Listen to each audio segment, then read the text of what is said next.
Welcome back into today's episode. Another Money Moves coming at you fast, live. We've got a lot of news to catch up on today. Yeah, it's like boring. It's a lot of good, boring stuff, but it's good stuff. Yeah, there's a lot of headlines going on around the country right now and world. We've got updates on Ukraine, Russia, tariffs, investments into the U.S., Doge cuts, whether they're going to get finalized or not. Is Elon Musk switching up on his boy Trump? He is in the news and the headlines today, putting a little public pressure on the big spending bill. We've got some economic statistics and updates for you guys. GDP predictions got updated. I think you're probably liking what you saw there. Yep. We've got a little debate around rate cuts and whether or not they're going to happen. And if so, how many? Update on crypto. We got some AI stuff, single family data. And I figured we'd wrap it up. I saw an interesting little thread on 12 investment rules. And these are more rules that apply to your world. Mm-hmm. So we'll kind of wrap up on that. And man, talk about, let's just start with crazy, shocking news of the day. On July 1st, it looks likely that Australia will pass the first tax on unrealized capital gains for people with over $3 million in assets. This includes Bitcoin. If you have Bitcoin and it goes up between 2025 and 2026, you owe the government 15% of the gains. Wild. I couldn't believe that. The ability to carry forward losses is not explicitly defined in the new bill. So if you own shares in something like, let's call it MicroStrategy, this would apply as well. A similar proposal was discussed by the previous administration, which, I think people were freaking out about happening here in America, but that didn't pan out too well for them. It can't really happen in America because of it would affect too many other things, mainly because that umbrella also encompasses our real estate market. And that would ruin the real estate market. Unrealized. How is Australia that much different? Well, they're way smaller population-wise. Their economy is incredibly tiny. I know that, but the same intertwined kind of infrastructure from an economics perspective is somewhat similar. Obviously, the scope and size of us is not even comparable, but it's still somewhat similar infrastructure and how they're intertwined, right? I think what it will do, which is what studies have shown it will do wherever it's implemented, anybody that makes more than 3 million AUD, which is about, I think, $2 million US dollars, they'll just move out of the country, or they'll establish residency in another country. And so all it ends up doing is the people that can afford to avoid it, it forces their hand to now, avoid it, but they're going to avoid it. And now you're removing all that sub that they were at least paying. Now you're moving that from the market. It doesn't work. The whole, the reason people are yelling, I don't want to say tax the rich, but I mean, that's what they yell. The reason they keep yelling it and why nothing ever happens is because the rich people are who run the government, essentially. So if you think they're going to allow stuff to be pushed through that's going to hurt them, that's not really going to happen. Yeah. If you really want to affect taxing the rich, you need to, remove lobbyists, do what you were doing earlier, talk about that, like a single issue bills, things that make common sense, but then that would provide transparency, and that's why they don't do that. Yeah. So, I don't think that'll happen in the United States. I think it's a stupid move on behalf of Australia. Most, even financial analysts in the U.S. markets were like, that's stupid. Yeah. It discourages investment. It just does everything you don't want it to do, and it just makes people that think that works feel good. That would absolutely destroy the middle and lower class sectors of our population. I mean, and there's so many ways that we could run down that entire, trickle down the tree effect. But thank God it's not happening here. I hope it doesn't happen to our friendly Aussies across the pond. So I think it passed. I thought it passed. July 1st. It goes into effect. Is that when it goes? It goes into effect? Or was it getting voted or on? likely will pass. Likely will pass. So, okay. we'll I did see the word pass. It's not looking good right now. Yeah. Something on the positive economic news front for all those that have been, kicking and screaming the whole way around tariffs. We've got our first full month of data in, $22.3 billion in May tariff income, which was pretty shocking number, I think, to a lot of people that have been. Nobody has ever seen a deficit cut in half. I believe, what has it been? 1 quarter? Yeah, not even a full year. No, hasn't been a full quarter. I thought of tariffs. Oh no, I'm just saying since he's been in the office. Yeah. I think 4.5 months. Yeah, I think that's pretty unprecedented. I don't think that's ever happened, and that's why, contrary to belief, which is what just happened, that's probably what's going to continue to happen in the U.S. stock market. All the stuff that has happened, what has always happened after it has been positive. And typically the takeoff point is the end of June, end of June, beginning of July. We didn't get I don't think we're getting rate cuts in 2 weeks. I think we're going to get another pause. And this is where, 6 months ago, we would have been laughing saying that right now, right? Like, oh yeah, no, it totally looks like June. Yeah. But I don't know if I'm jumping off the rate cut bandwagon yet. I still think that there's hope, and kind of for a multitude of reasons, but it boils down really to two things for me. And that is that about 75% of the inflation data that was coming in, which was showing that inflation is still high, and was driven by the housing market and insurance costs. Housing market, I think by my metrics, is technically negative, or it's moving that direction. And not that there's a pullback in housing prices, just that it's not a positive housing market right now. I would say it's a buyer's market, not a seller's market, right? Yeah, we'll dive into that data here in a little bit, but it is overwhelmingly becoming a buyer's market. So that would be a negative market overall, kind of like if the stock market, like where it is right now, I would not say that it's the greatest. It's the beginning of a bull run, and we'll get into that in a second. But insurance premiums are also starting to come back into line a bit. On what? On houses? Housing and auto insurance premiums particularly. I was going to say, on housing, I'm seeing the opposite. I've been doing a lot of data diving into this. Mainly auto insurance. Okay. Because they really track auto insurance. Yep. Auto insurance is required in all states. Yep. I believe almost in all states. More so than housing insurance is, which is freaking wild, right?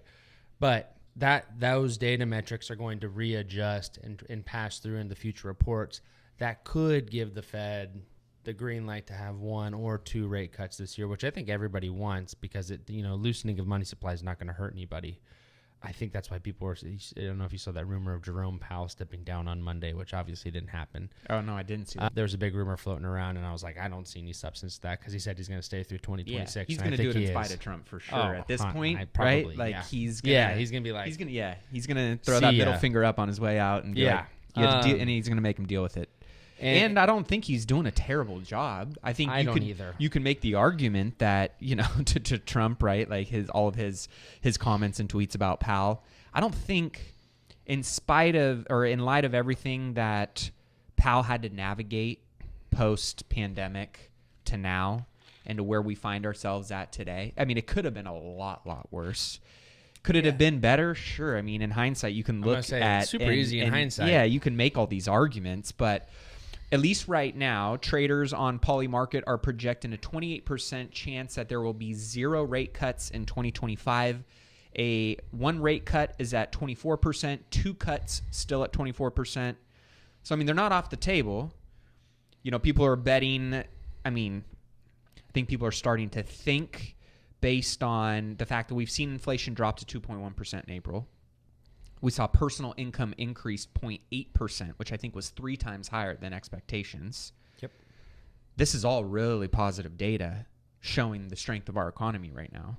True, but core inflation coming down is something that would allow the Fed to cut. You would think so, right? Yes. And so that's the challenge that if I'm putting on Jerome Powell's, lenses in which he is looking at, and of course, he knows way more than we do. He's got way more data than we're taking into account. But just some of these overall macro things that in the past we would say are based on these levers being pulled down, gives us gives us the permission to take the action to cut rates. You would think that setup is insight. I would say, like I said, because auto insurance, and like I said, specifically auto insurance and not housing insurance, just housing flipping from a seller's market to a buyer's market, which helps on the data side quite a bit because inventory will stack, which is a positive. So those negative things happening are not actually they're positive for rate cuts. Correct. And it's not doesn't mean the housing prices are going to go down. It means they're not going to go up as fast because there'll be more inventory and options, but it doesn't mean a crash. I'm not implying that whatsoever. But what I am saying is when the data sets that they use to set core are heavily reliant on auto insurance premiums, which are going way down, way down, and housing, which was hot and heavy for a while and has been slowly coming back to the normal where it's, hey, we can have, a few more options. We're not getting into a bidding war. We're making an aggressive offer, but maybe getting some concession on the back. It's more of an even keel. Those things allow core inflation to come down. Core inflation coming down keeps the rate cuts on the table. Now, when would they happen? Probably in the fall. And I was batting and kicking hard for them to be happening at the next meeting or in July. Yep. I don't think that's going to happen anymore. I'll jump off that one, but I think they're still here for the year. And that's why it's important to have a fluid financial plan. And that's why we keep on our toes as well. Yeah, you have to adapt, right? The stock market's forward looking. So, what's happening, in January, we were guessing what's going to be happening now. Well, now we know what's happening now. So things adjust. Yeah. And I don't think people would have anticipated, what has happened so far, positives and negatives, would have happened yet. That's why you have to be so fluid and active. But I'm still on, I do think a bull market did start on about April 7th. Just a huge decoupling from over leveraging, and I think sentimentally people saw the market go down so far, they're like, okay, I'm going to buy the dip. And I put out that I think the S&P could get to 7,000, which I think is my high-end target, but 6,600, 6,700, which is about 10% from where we are right now, that is super realistic. I don't see that actually being so far-fetched. 7,000, I'm kind of, heck yeah, let's get it. I'll take an 18+% move in the market. Nobody's going to be mad at that. But the sentiment collapse that happened, coupled with over-leveraged traders and deleveraging and getting out of that in the beginning around of April, that is, I think, why we still have a bull market. Underneath all the volatility, the VIX is now trading in the low teens. Its technical indicators are saying to get out of there. S&P mid-cap is looking like a strong buy. Russell's looking like a strong buy from technical indicators. The S&P 500 is looking like a strong buy from technical indicators. So everything's looking good under the hood. We still have a few more, few feet to get back to 6,000, but we're right there. I mean, we're right there. Well, I mean, I saw, last couple of weeks, stock market sentiment, went from fear to neutrality. And I think we're starting to see little tiny crumbs of Trump's policy playing out in a positive way that people were thinking was going to be extremely, extremely negative. Of course, there's still lots of game to be left to be played here to understand, but the Fed now predicts, which they were very, they were very bearish on GDP predictions not long ago. Way up. They just shifted significantly, now predicting a 4.6% GDP surge in Q2. That's why I laughed on that. Remember we were talking about this 3 or 4 weeks ago, how GDP was, supposed to be negative and can't. Well, we're seeing obviously soaring incomes. Inflation is really pulling back in a really big way. Yeah.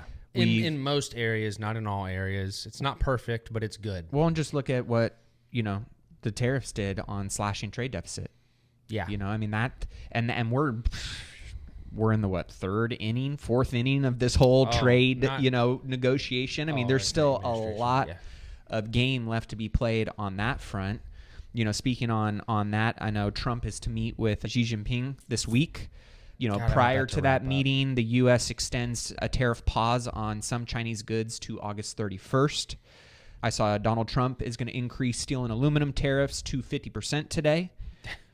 I think the biggest steel manufacturing deal in the history of America was just signed and completed for the state of Philadelphia. Yeah, I was going to say Not Philadelphia, Pennsylvania. U.S. Steel and is it Nuke? Nippon. I knew it was something like that. Yeah, Nippon. The Japanese steel Yep. company. Yeah. Yep. So I mean, maybe it's Nippon. I don't know. One of them. I don't know. Just trying to, you know. But I think from that perspective, you know, you've got people that are still somewhat wary of what Trump is doing. We're seeing early indications that a lot of this posturing, how he's playing this game, the uncertainty, the confusion, the deals being made, all of, you know, that being taken into account, that it's showing signs of working. And then there's also obviously concerns that, you know, there could still be some headwinds tied to all of these negotiations and these trade deals. Jamie Dimon, which I was kind of interesting, and again, we've always kind of gone back on like some things he says really good, and then other things I'm like, wait, where did that come from? He's kind of a chameleon. Stating today that Trump's agenda will push U.S. allies towards China instead of towards us, which I'm not necessarily, I mean, I don't know. I'm not privy to all of the conversations that are going on behind closed doors, but it seems like we've got more people coming to the table versus running to China to circumvent what we're doing. So I don't see that, but he also noted that, you know, pay attention to bond markets and that we're going to see a crack in bond markets.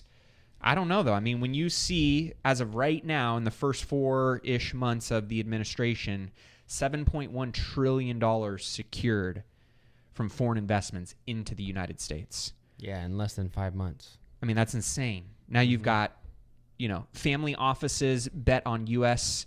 and stocks for 2025 that UBS said of all markets around the globe, that family offices are betting on the U.S. and stocks.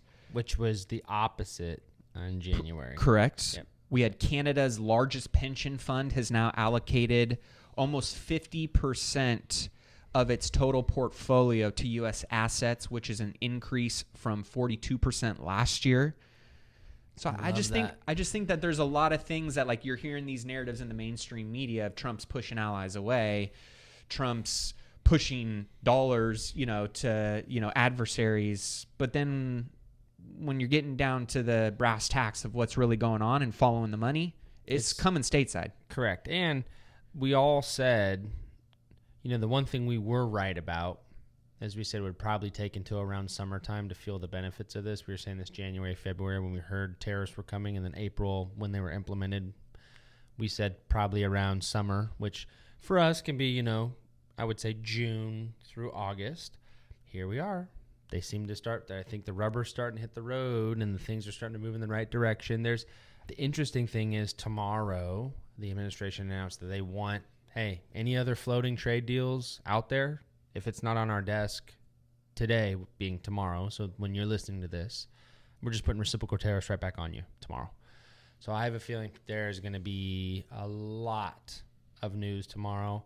I don't know if it'll be positive news. I don't know if it'll be negative. My guess, based on what's happened in the past, probably going to be positive news. It's probably going to be people. Honestly, there's probably going to be a little bit of both, right? I mean, yeah, I think what it's going to be is, hey, we made an agreement on X, Y, Z. We made an agreement on, as long as it's an agreement where both parties lose a bit and everybody wins, that's good. That's how it should be. We were just kind of getting taken advantage of, where we were kind of the party that lost, and they were just leveraging our consumerism, which is not fair. Yeah. Another positive thing that I'm seeing here, crime. Murder rates are plummeting in major cities under the new administration. As of May 2025, New York is down almost 27% crime. Chicago down 24%. St. Louis 35%. Denver down 63%. Baltimore down 32%. Cleveland down 37%. New Orleans down 31%. I mean, these are some of the highest deportations as well of illegal immigrants. And the highest crime rates just historically. And I think, too, you know, when you've got an administration that is just pro, you know, police, that is pro making crime again, we're starting to see that trickle into, I think, some of the court systems, right? And that's trickling into communities. So overall, I think that's positive. One thing I didn't like seeing, and I'm curious on your take on this, is Trump tapping Palantir to compile data on Americans. Palantir came out and said but they didn't say They're not there getting it. They're just not getting it illegally. They said they're not going to use it illegally to survey Americans. Yeah, they just said, "Hey, we're not doing anything illegal." I love that response. Are you surveying Americans with Donald Trump? Hey, we're not doing anything illegal. Yeah, that was their pretty much response, black and white. So yes, they absolutely are. How are they doing it? That's obviously we're not going to know that. That's their technology. That's their gas in the tank. I don't like it personally. But I at the end of the day, there is many more of these things happening with other organizations that this just happened to make the mainstream news. There's been all kinds of, acts around spying and privacy and things along those lines that have already been going on for a long time. But I don't like seeing this national database tracking Americans and all of our, personal information. I think it's an invasion of privacy, of personal privacy. And all it does is give the government a little bit more of an edge to know things and control things about us that they have no fucking business knowing or controlling. This is true. This is why, I didn't know this back when we hacked off half of Palantir. But now I'm not feeling so bad. Seriously. And now with 2020 hindsight. But all seriousness, no, I agree. That is, it's, you want it for the people that should be under that type of scrutiny. You just realize that it's not you, but that you are. And so that's where it becomes a little distasteful, right? It's like, hey, why me? And it's like, oh, well, because then the excuse is, well, we should just have it on everybody. And then that opens the door for the next thing. And then it opens the door for the next thing. So it's a really fine line you got to walk on that. And it's hard because I think ultimately Palantir as a company doesn't have any ill intent, but maybe their technology is so good that the government can use it in a way to circumvent even the people that invented it. Yeah, right. So those are always the concerns. Yeah. And let's just be honest, from the historical, data that is out there and reflects those in power always finds a way to get corrupted in some way, shape, or form. So while the majority of people that may be working for the company or utilizing the company's services are doing it ethically and legally per how it was designed, that whether it's Palantir, whether it's Apple and how they track people's data, whether it's Google, right? It's a real problem. It's something obviously that I think is important to keep an eye on because Big Brother is not getting any smaller, right? And that's where I think a lot of people, we were talking about, why, and this kind of brings us over to, Elon Musk kind of switching up a little bit today. Not that he was taking any direct or personal shots at Trump specifically. No. But more so noting that he doesn't support this big spending bill. And no, I think he's staying true to his colors.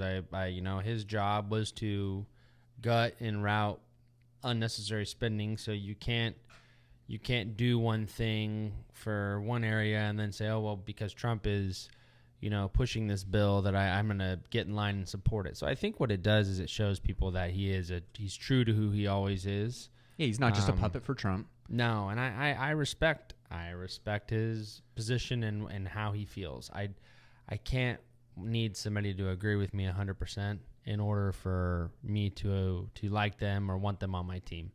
With that being said, I think that this is a hard one too, kind of like what we were just talking about.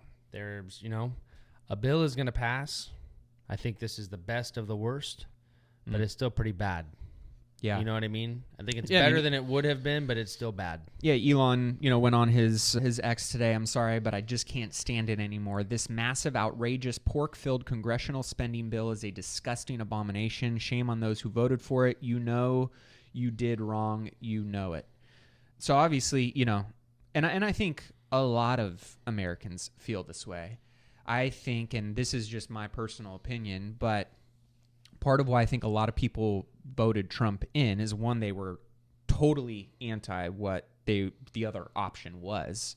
But I also think a lot of people may have been towing that line of like, who do I vote for? And they voted for the administration that they felt was going to come in and be anti-establishment, that was going to drain the swamp, that was going to cut back on what I do believe is one of the biggest looming risks to our nation, to our way of living, which is the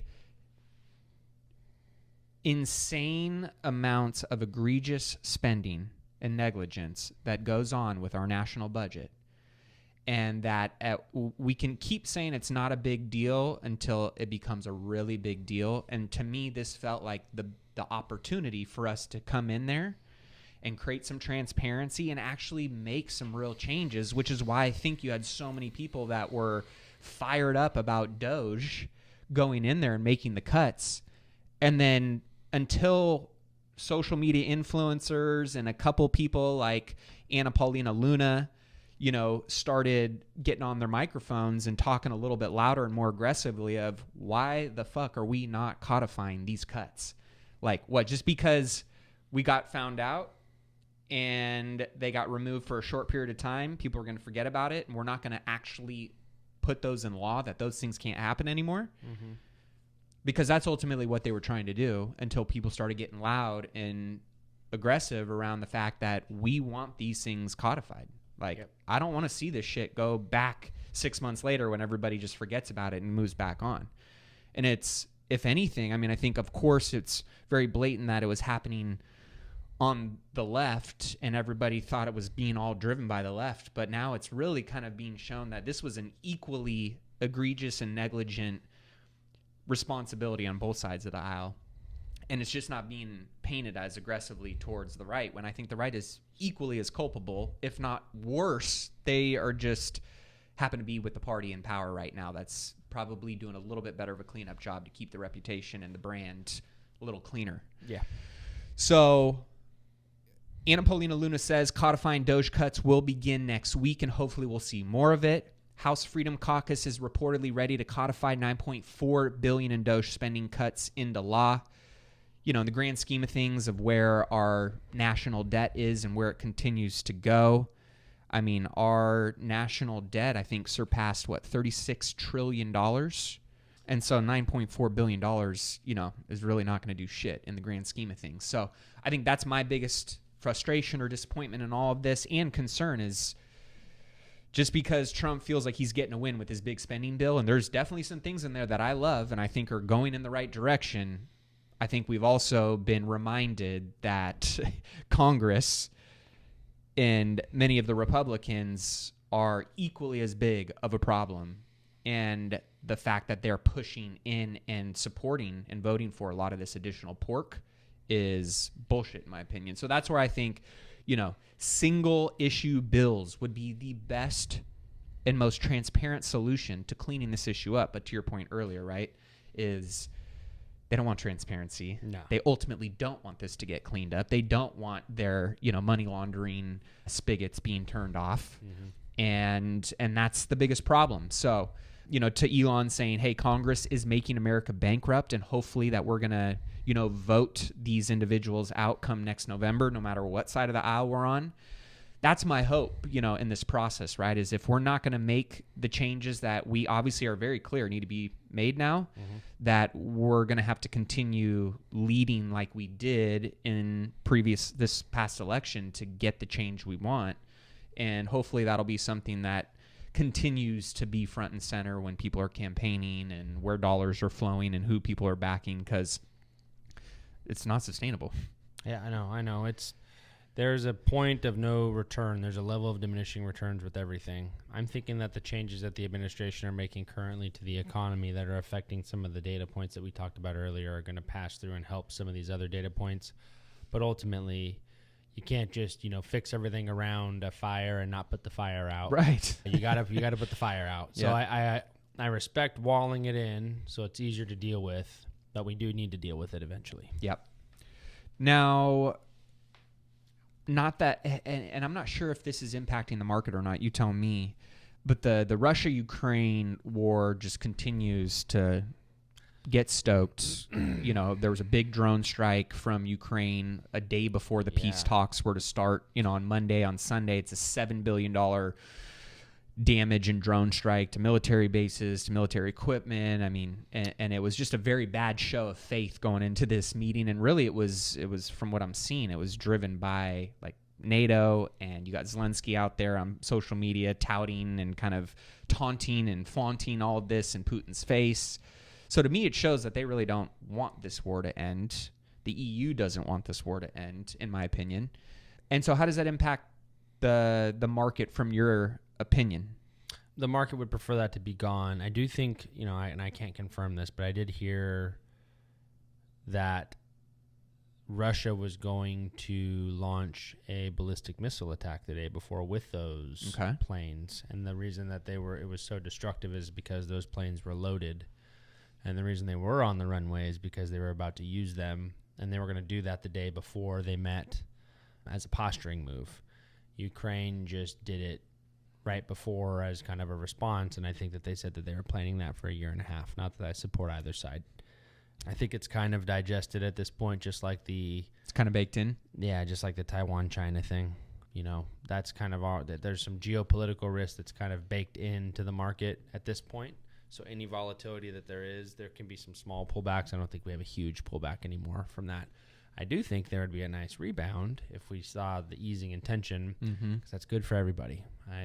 No conflict globally would be the best for everybody.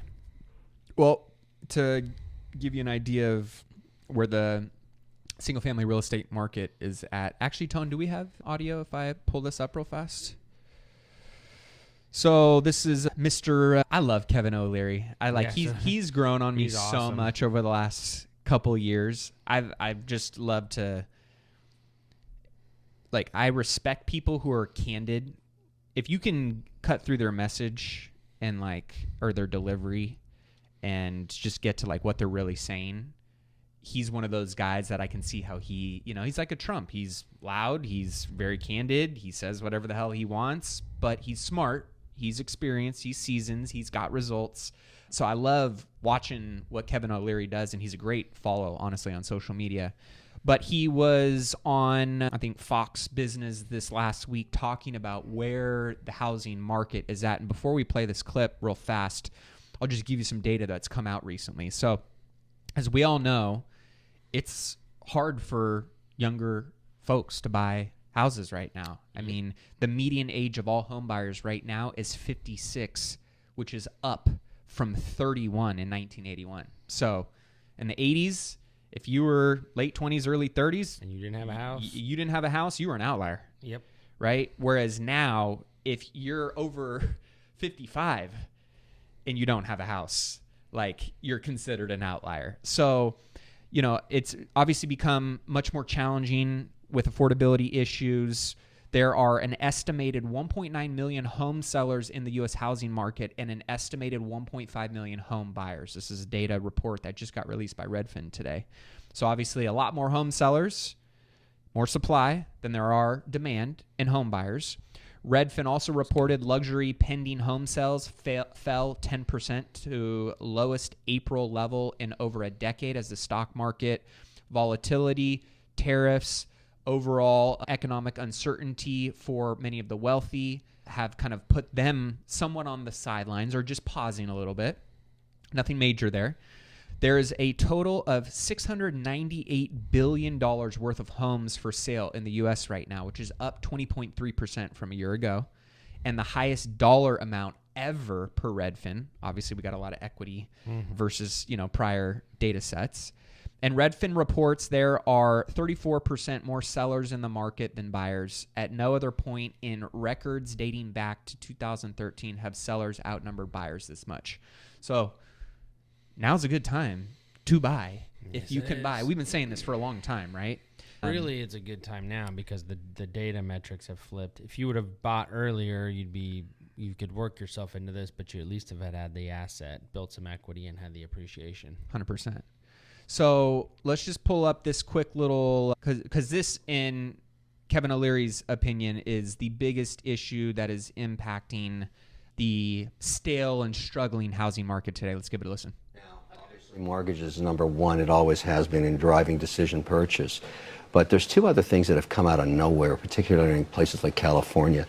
Insurance is a huge, huge problem now. Yep. And taxes. So you combine the insurance costs with the taxes plus the mortgage, affordability is down about 40%. In other words, you got to buy a house with 40% less square footage and pay the same amount on it. And that means that classic 3-bedroom, 2,500 square foot deal that you could pick up for 1.2 million, forget about it. You're living in a trailer home now for the same price it costs in California. That's a big part of the market. Same issues in Texas, same issues in certain parts of Florida. I watch this like a hawk because I'm a big real estate investor. It's ground to a halt while these issues resolve. But insurance in California, forget about it. I mean, literally, if it isn't earthquake, it's flooding. Now you got fire. You get fried, drowned, and shaken there. And nobody wants to actually insure that. There's 3 issues now. Yeah, I got where my house is. I am very lucky because I don't have any trees. We're on top of a hill. And I have earthquake insurance.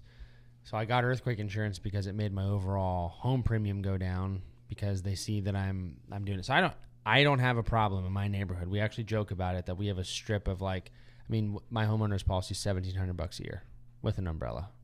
Like, that's not bad. But I'm not kidding you. At the bottom of the hill, because I know a guy that lives down, he pays $5,000. So not 5, if I was 1,000, 2.5 years of my policy premium is 1 year of his. And the problem with that is, and you know this, it's kind of lost dollars. Oh, because there's no ROI Sunk on insurance all day long. There's no ROI on auto insurance, homeowners insurance, health insurance, unless there is a catastrophe or an injury or an unexpected negative event. It's not like some other types of insurance. You're like, most insurance is to mitigate risk. That's what you're insuring against. So again, I think this goes back to the other things we've talked about. Not a lot, those houses in the Palisades and stuff paying premiums that were closer to ours than farther away from ours.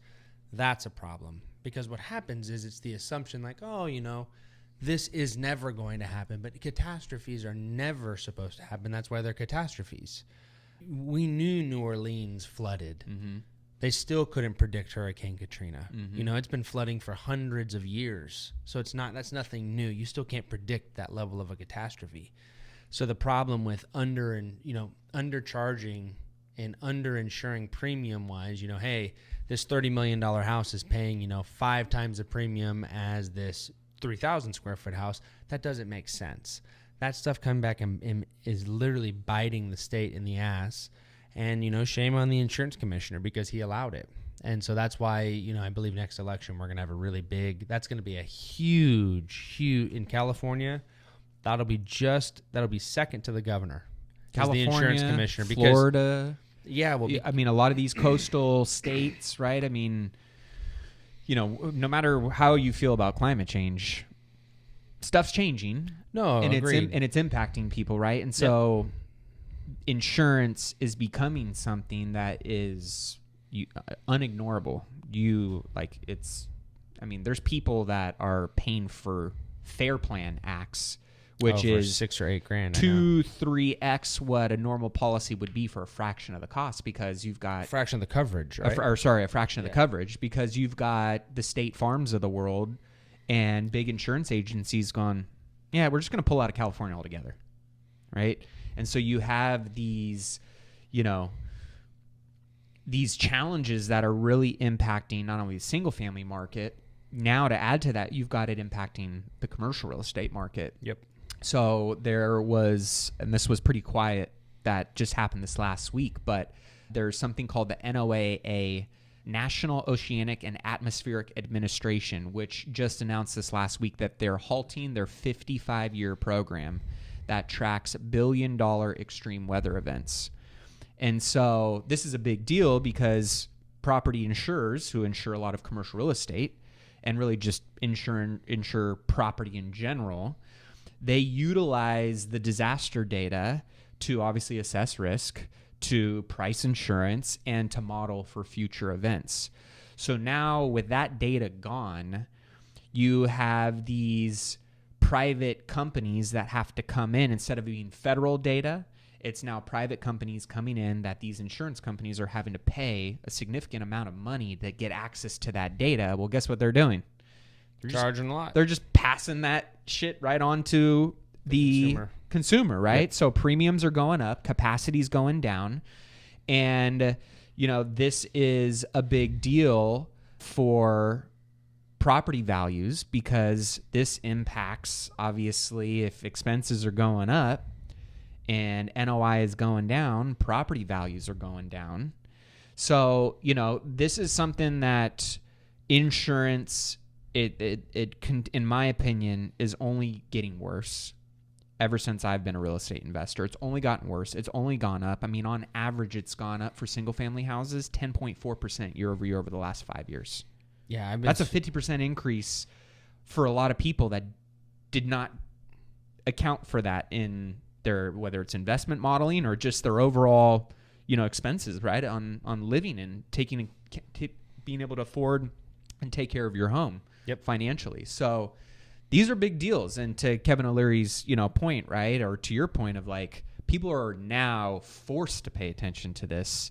And so I would hope and think that we're going to see some more proactiveness around policy, leadership, lobbying, things like this, because it could be a catalyst that does, create some cracks in assets that shouldn't have those cracks, but it's a factor that is out of our control. Yeah, I agree. And I like what he said, the bringing up the taxes, because it's the funniest thing to watch how I get an escrow shortage every year. And I'm like, how am I getting a freaking escrow shortage? Because my taxes are going up by so much. Mm-hmm. That means the asset is appreciating, but if the appreciation offsets my cash flow by a couple $100 a month, there's an offset there. Yeah. So I couldn't agree more. When I started paying taxes, because I impound, when I started paying taxes on my house, I was in the mid-teens. I'm in the low 20s a year. That's a lot, that just in taxes. Yeah. Doesn't include my insurance, which that's yeah. What about Granny that's 69 years old on a fixed income? That's what I'm saying. And they're and her property taxes are going up by to the tune of 4 to 5, and her insurance costs are going up. Yep. Right. Her Social Security ain't going up. It is, but not that fast. Not like that. Mm-mm. So these are the real threats to private and personal property, in my opinion. Hear it. And it's a big concern to me. I think it's something that, I'm going to continue to be more outspoken and advocate for, because that's the only way we make change, right? Is to, speak out on the things that we don't agree with and that we see. So we'll continue to track that and keep an eye on those things. Now, let's wrap it up on the 12 investing rules that simplify the game and help you win it. So this was a little post that was shared by Good With Investing account. I like some of the stuff they put out here every once in a while. Tone, if you want to pull that up on the screen, maybe give me your thoughts on these, if you've heard of them, what you think about them. The 4% rule, number one. Withdraw 4% of your portfolio yearly in retirement. If your money lasts 30 years, you did it right. It's a rule of thumb, not gospel, but it's a strong starting point. Yeah, I typically use between a 4 and 6% withdrawal rate. Okay. Depending on how aggressive we're invested. 6% is pretty aggressive withdrawal rate. We typically stay closer to the 4 and 5, but I do have some clients that want higher withdrawal rates, so we go as high as 6. Breedwell approved. The rule of 72. Want to know how long it'll take to double your money? Divide 72 by your return rate. At 8%, it takes 9 years. That's the magic of compounding. Yep. Rule 72 is a law, or a rule, I guess. I guess is a better way to say it, not a law. Yeah, it's a great way to know. Typically, you want your money doubling every 10 years. Every 10 years. Yep. I like that. The rule of 144, a twist on the 72 rule. It tells you when your money will 4x. At 9%, it takes 16 years. Simple math, huge insight. Agreed. That just kind of sounds like math. Did he just double that or what? Yeah. That's all. Your age rule. Take your age and subtract from 100. That's how much of your portfolio should be in stocks. The rest, bonds, It's not perfect, but it's a guide for managing risk as you age. That's a little bit of more of an old school approach. Yeah, I was going to say that's when bonds had a lot less risk, they have a lot more risk nowadays. Debt is riskier. So not necessarily. It really just depends on what type of account it is. Typically, we like to see retirees, we try to educate them so they can keep as much, up to 80+% of their account in equities and the remainder in bonds. Better to keep it that way and using like income annuities, fixed income annuities for like bond alternatives, and then keeping the money that's in the market working harder for you, because bonds are just not going to. And that's assuming that you're not investing in anything else but stocks, right? Correct. The 5-25 rule: if any holding exceeds 5% of your portfolio or drops below 25% of its target, it's time to rebalance. It protects you from both overconfidence and neglect. I don't agree. Tell me more. I mean, if you got Tesla and Tesla's crushing, why would you divest out of it? Is that what you're saying? I think this just applies to this wouldn't apply to me as a professional investor, but maybe this rule would apply to a non-professional investor. But you could have 100% of your money in the S&P 500 and be fine. Yeah. So, yeah, that goes back to everybody's goals, risk tolerance, timeline. That's why financial planning is so fluid, because we have to make it customized. Yeah, exactly. It's not cookie cutter. Okay. The 7-year rule: if you need the money in less than 7 years, keep it out of the market. Why? Markets can dip and take time to recover. Invest only what you don't need soon. I know you can cherry pick dates and say, see, if you would have invested here and look at. I wouldn't agree with that. Okay.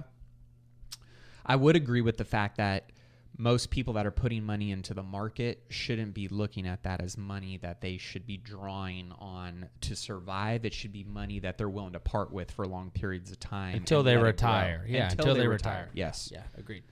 The 5% rule: limit any single investment to 5% of your portfolio. 10-5. I don't agree with that. I mean, again, sometimes, yes. I mean, we typically follow that, not rule, but that guideline, without knowing that being a rule. But sometimes I have positions that are more than 5%. I mean, especially if I'm speculating. Yeah. I mean, I've had who remembers my Twilio? Oh man, I was freaking. I had the needle. I had needle hanging out of the arm. I think at one point we were like at a 30% position. It was running hard. I mean, we couldn't stop it. So no, sometimes it makes sense. Yep.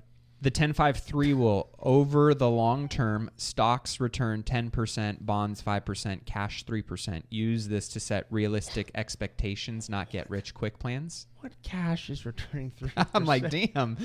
I mean, I guess if you're sitting in T-bills that are liquid, bonds, those would be corporate bonds at that rate, and. I don't know about that one. That one just seems like an opinion. Yeah, that okay. The Buffett rule. Rule number 1, never lose money. Course, rule number 2, never forget rule number 1. Not realistic. He knows he's lost money before. Losing money is part of investing. Just only lose money buying quality. Don't speculate. If you're speculating, you have to be willing to treat it like a slot machine. Golden rule of investing: spend less than you make, invest the rest, repeat for decades. That's how real wealth is built. Number 10 was the best one. Yeah, that's a good one. The rule of 20, last 2, used to value the stock market. Add the S&P 500's PE ratio and inflation rate. If it's under 20, stocks may be undervalued. If it's over 20, be cautious. I don't know. Tesla's trading at like 186 times right now, so that would mean just not owning Tesla, which is one of the top 10 companies. Yeah, that's a hard one. That's a hard one. The all-weather portfolio, heard this one. Created by Ray Dalio, it spreads risk across all conditions, booms, busts, inflation, and deflation. No matter the weather, your money has a home. I think that's really good for people who are worried about risk a ton, but those people probably shouldn't be investing in the market anyway. Yeah. Well, that's all we have it for today. We appreciate you guys tuning in. Again, don't forget to check out the website. We got more information coming out about Napa this coming week. Text the word Napa to 844-447-1555. This is only going to go out to a very small group of people. So if you want to get on that early bird list before we do make it public, I would assume it's going to sell out. I'm going to, of course, offer it to the Wise Investor Collective Mastermind group first. than our inner circle, and then we'll make it, if we don't have all those slots sold out, we will post that out to others in our community. So if you want to get on that list, Napa 844-447-1555. We appreciate you guys. We'll see y'all in next week's episode. Cheers. Cheers, y'all.